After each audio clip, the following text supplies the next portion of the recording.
សូមក្រាបថ្វាយបង្គំព្រះសិរីសមាធិវង្សទេខាងព្រះសមាជិកទេរសភានៃព្រះពុទ្ធសាសនានិងព្រះរាជាណាចក្រកម្ពុជានិងជាព្រះបល្ល័ង្កគុណរាជធានីភ្នំពេញជាទីគោរពសក្ការៈសូមក្រាបថ្វាយបង្គំព្រះញាណនិងវិសុទ្ធិវង្សសាធិវល់ជាទីគោរពសក្ការៈសូមក្រាបថ្វាយបង្គំព្រះឧត្តមលោកសំស៊ីជាទីគោរពសក្ការៈសូមក្រាបថ្វាយបង្គំព្រះអង្គអ្នកវិសុទ្ធិវង្សគូអេងជាទីគោរពសក្ការៈសូមក្រាបថ្វាយបង្គំព្រះរាជាគណៈព្រះថេរានុថេរៈគ្រប់ព្រះអង្គជាទីគោរពសក្ការៈសូមគោរពពុទ្ធបរិស័ទទាំងអស់គឺជាអង្គពិធីទាំងមូលជាទីគោរពថ្ងៃនេះគឺជាថ្ងៃមួយប្រកបដោយសេចក្តីសន្មោទរីករាយជ្រះថ្លាក្នុងបុណ្យកុសលនិងកិត្តិយសដ៏ប្រពៃថ្លៃថ្លាជាទីបំផុតនៃវេលាសីលមហសម័យថ្ងៃច័ន្ទ13កើតខែកក្កឆ្នាំស័កសប្តាហ៍ស័កពុទ្ធសករាជ2569ត្រូវនៅថ្ងៃទី3ខែវិច្ឆិកាឆ្នាំ2025ស្ថិតនៅក្នុងមហាកុដនៃទីអារាមជីជ័យនៃវត្តមនីសវណ្ណជំនួសឯកបានកំពុងតែប្រារព្ធធ្វើនៅពិធីប្រកាសនិងប្រគល់ព្រះរាជប្រកាសនីយបត្រនិងប្រកាសនីយបត្រតែងតាំងព្រះមន្ត្រីសង្ឃសាលាមង្គលខណ្ឌព្រៃភ្លើងក្រុងព្រះរាជាធិបតីជាដ៏ពូពុះជាទីបំផុតរបស់សម្ដេចព្រះមហាសម្ដេចជាធិបតីគតិបណ្ឌិតជាអម្ចាស់សូមអង្គពិធីទាំងមូលរីករាយជ្រះថ្លាសូមអនុមោទនាអង្គពិធីទាំងមូលជាទីមេត្រីកម្មវិធីជាបន្តដើម្បីបានផ្សាយព្រះពេលនឹងជូនដល់អង្គពិធីទាំងមូលជ្រាបសេចក្តីនៃព្រះរាជប្រកាសនីយបត្រនិងប្រកាសនីយបត្រថាមានខ្លឹមសារដល់ទាំងស្រុងយ៉ាងណានោះទូលព្រះអង្គខ្ញុំ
ព្រះមន្ត្រីសង្ឃនៃព្រះរាជាណាចក្រកម្ពុជា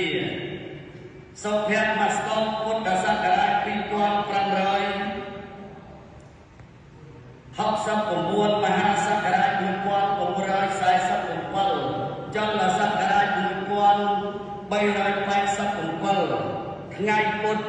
មួយកើតឆ្នាំម្សាញ់សប្តាហ៍ស័កត្រូវនៅថ្ងៃទី8ខែតុលាឆ្នាំ2025សម្ដេចព្រះអគ្គមហាសង្ឃរាជាធិបតីសម្ដេចព្រះមហាសង្ឃរាជនៃព្រះរាជាណាចក្រកម្ពុជាបានទ្រង់យល់រាជរដ្ឋធម្មនុញ្ញនៃព្រះរាជាណាចក្រកម្ពុជាស្ដីពីពុទ្ធសាសនាជាសាសនារបស់រដ្ឋបានទ្រង់យល់បរិយាក្រិតលេខដល់សរកត12 24 15 80ចុងថ្ងៃទី8ខែធ្នូឆ្នាំ2024ស្ដីពីការថ្វាយព្រះឋានៈសម្ដេចព្រះអគ្គមហាសង្ឃរាជាធិបតីសម្ដេចព្រះមហាសង្ឃរាជនៃព្រះរាជាណាចក្រកម្ពុជាបានទ្រង់យល់សំណើរបស់គណៈសង្ឃនាយកនៃព្រះរាជាណាចក្រកម្ពុជានិងក្រសួងធម្មការនិងសាសនាត្រាស់បង្គាប់ត្រូវបានតែងតាំងព្រះភិក្ខុសាស្ត្រវិបុលងារតាមជាព្រះអនុពលស្រីទីឲ្យឡើងជាព្រះគ្រូបដិបត្តិវិសុទ្ធិព្រះសម្ដេចនៅខាងក្រោមត្រូវបានតែងតាំងភិក្ខុសំស៊ីនងារតាមជាព្រះធម្មខអនុពលឲ្យឡើងជាព្រះវិន័យខអនុពលខណ្ឌព្រះភ្នៅតទៅ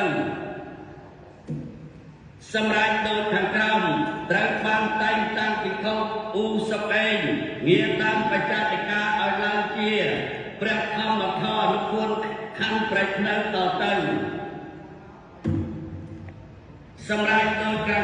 ងក្រោមត្រូវបានតែងតាំងភិក្ខុសុំវា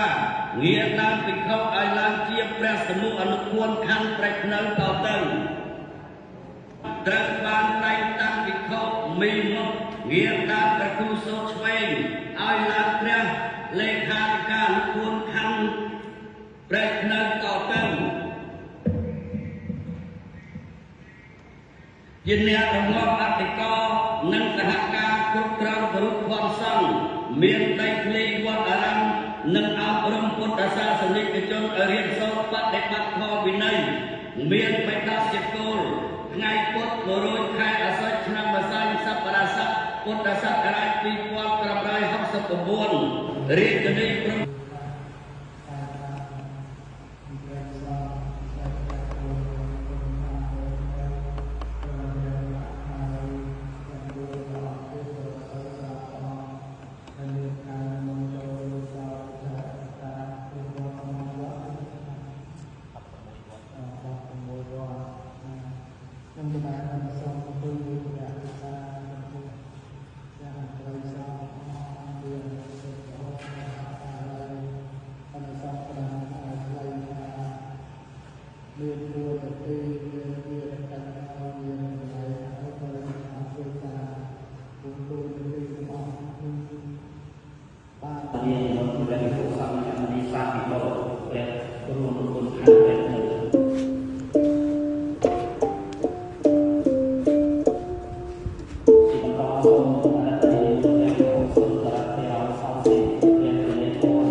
បាយអត់